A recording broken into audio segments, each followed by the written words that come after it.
Gente, mas tá uma chuva aqui que a gente resolveu usar esse microfone, que eu tô me sentindo a Xuxa. Se eu soubesse que eu ia usar isso no YouTube, tinha até comprado um microfone branco. Enfim, hoje nós viemos falar de carreira. Como vocês sabem, toda quinta-feira vai ter vídeo de carreira aqui no canal. Semana passada eu fiquei bastante preocupada. Uma amiga minha me mandou um orçamento de uma editora querendo cobrar R$ 10.000 por 200 exemplares para ela. Então eu resolvi vir fazer esse vídeo para vocês conseguirem reconhecer as editoras picaretas. Bem, para isso eu vou ter que falar um pouquinho sobre o processo editorial. Por que se contrata uma editora, né? Bem, uma editora, teoricamente, ela tem mais capacidade para vender os livros do que você. Por quê? Porque ela tem uma boa distribuição, porque ela tem bons contatos em livrarias, elas têm contato com pontos de venda que vão adquirir o seu livro.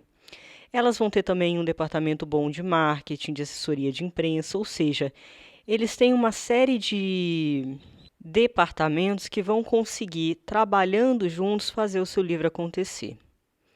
Acontece que tem muitas editoras, eu não vou citar nome, gente, porque senão vai me causar problema judicial, esse tipo de coisa, mas que estão trabalhando com publicação paga, ou seja, tiragem paga, então eles cobram um absurdo para você. Muitas vezes fazem um trabalho pífio ou nem fazem um trabalho de assessoria de imprensa, também tem um trabalho editorial muito fraco. Então hoje a gente vai falar um pouquinho sobre o checklist, aquilo que você precisa perguntar para o editor com quem você está negociando a publicação do seu livro, para você não cair numa furada.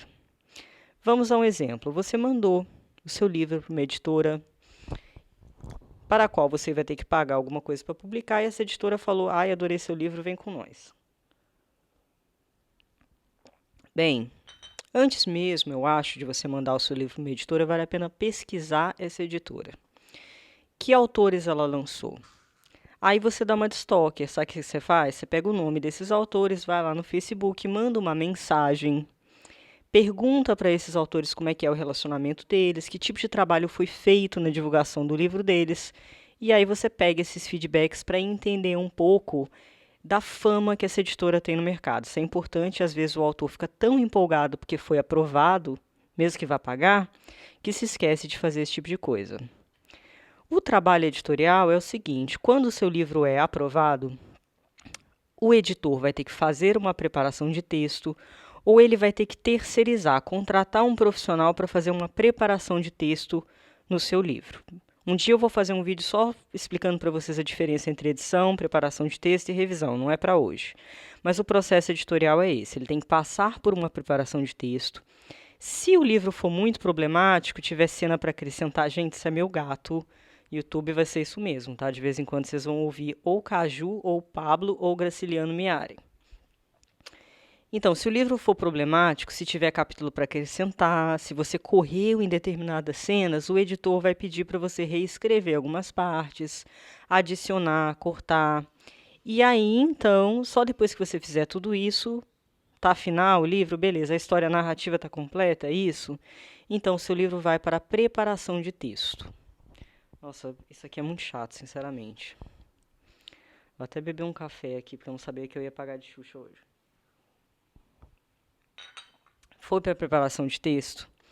O editor vai aprovar essa preparação de texto, liberar. Ou ele vai aprovar ou ele vai desaprovar. Ele vai ver o que o preparador fez, vai bater com você, ver se você concorda.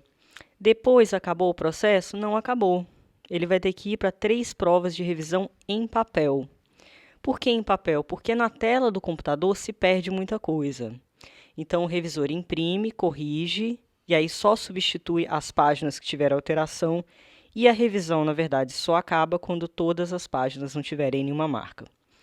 Por que eu estou explicando esse processo para vocês? Porque as editoras picaretas não estão nem aí para o seu texto. Elas querem ganhar dinheiro, você vai pagar a tiragem, elas querem ganhar dinheiro só com isso, e elas estão um pouco se lixando para se seu livro vai ter uma qualidade editorial de um trabalho bom.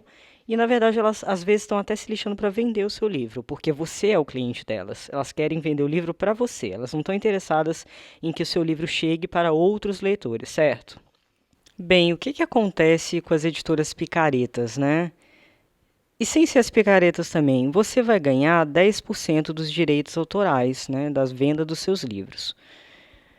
Acontece que se você pegar uma editora picareta, né, que vai estar interessada só em ganhar o dinheiro da sua tiragem, ou seja, novamente, você é o cliente, você na verdade vai estar contratando, acha que está contratando uma editora, quando na verdade você está contratando uma gráfica. Você entende?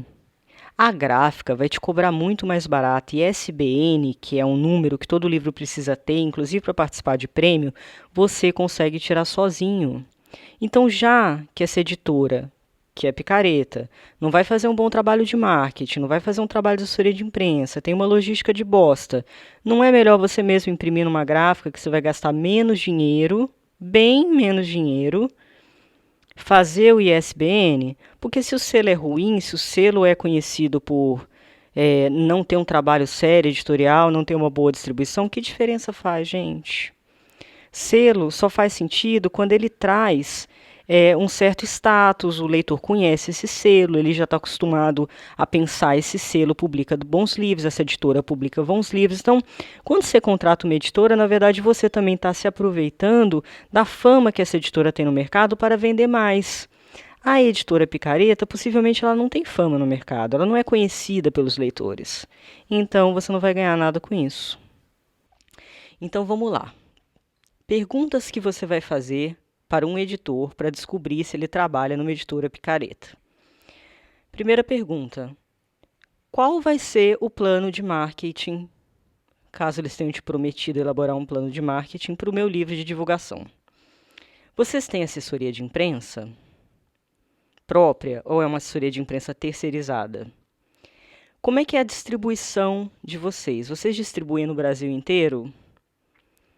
Qual é o plano de distribuição de vocês? Vocês vão mandar a porcentagem X de exemplares para o Sudeste, outros exemplares X de exemplares para o Nordeste. Isso é bom você saber.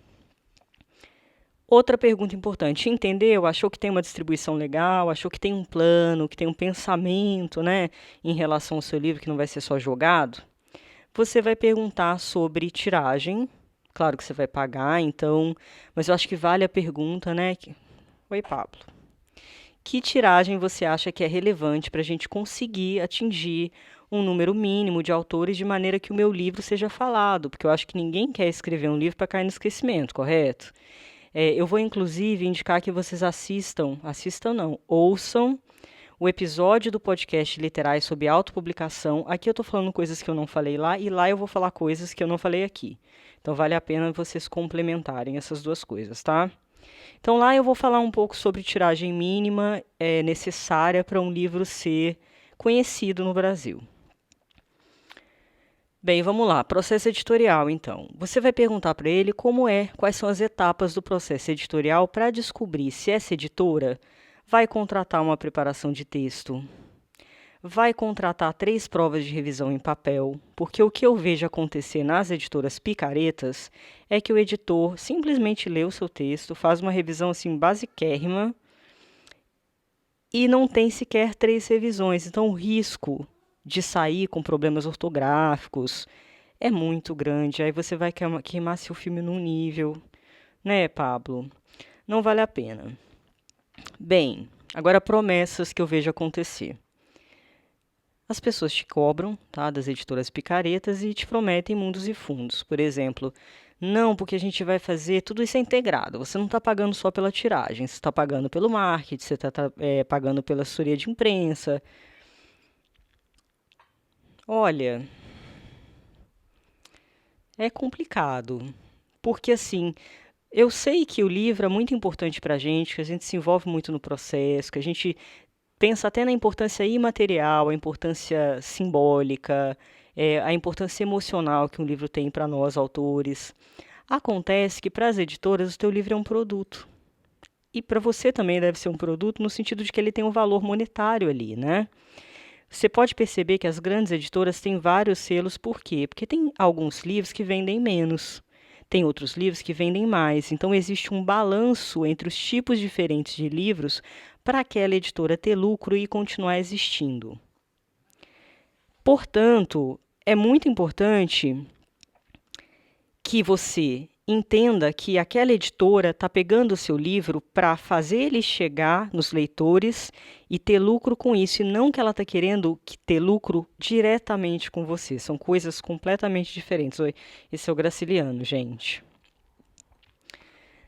Vamos pensar em mais perguntas aqui para o editor. Então, a gente falou de processo editorial, a gente falou para perguntar sobre a distribuição, sobre tiragem mínima, sobre trabalho em marketing, trabalho da assessoria de imprensa, checar, né, com os autores que já foram publicados por essas editoras se ela tem uma boa fama. Inclusive perguntar por quanto tempo o seu livro vai ser trabalhado a partir do lançamento. A maioria das editoras vai colocar ali uns 3 meses de trabalho mais pesado depois do lançamento de divulgação, porque infelizmente no Brasil aquilo que passou muito tempo do lançamento é considerado velho, ainda que os livros sejam imortais, na minha opinião, e que seja uma bobagem essa coisa de livro e tempo e lançamento, certo? Então, assiste esse vídeo de novo, anota todas essas dicas, que elas vão ser muito importantes. Estou tentando pensar aqui se eu esqueci de alguma coisa. Questão de contrato, varia muito, peça para um advogado ler, por favor. Tem muitos contratos que eles querem comprar o teu rim e você nessa de publicar um livro porque você está sonhando, você aceita tudo. A praxe de mercado são 5 anos, tá? No caso das autopublicações isso vai variar, não é bem assim, mas nas editoras tradicionais são 5 anos, algumas pedem 7 porque querem te enrolar, mas você é obrigado só a 5, tá? E assim, contrato de livro é contrato de livro. Se a pessoa colocar ali cláusula de cinema, de série, de vender o seu livro para a avó dela, não pode. De vender o seu livro para o exterior, não pode. Ela tem que comprar os direitos, ela vai usar os direitos patrimoniais, né, que é ganhar dinheiro com o seu livro, mas ao mesmo tempo é só o livro, não cai nessa de vender para cinema, que eu acho injusto, correto? Outra coisa, relatório de direitos autorais. A maioria das editoras sérias fornecem 2 ou 4 por ano. As editoras picaretas nem relatório vão te dar. Então, perguntem a esses autores que vocês forem pesquisar lá no Facebook, onde quer que seja, que foram publicados pelas editoras que interessam a vocês, se eles receberam não só o relatório de direitos autorais, como se foi parar dinheiro na conta deles. Bem, gente, resumindo é isso, né? É um resumo, na verdade, são vários outros pontos para vocês ficarem espertos. Eu espero que vocês tenham gostado. Terça-feira que vem a gente volta aqui com um vídeo sobre aspectos do texto. Não decidi o tema ainda, vou pensar numa coisa bem legal. Porque uma coisa certa, se você unir pensamento estratégico na sua carreira com qualidade de texto, aí sim. A gente se vê na próxima terça, então.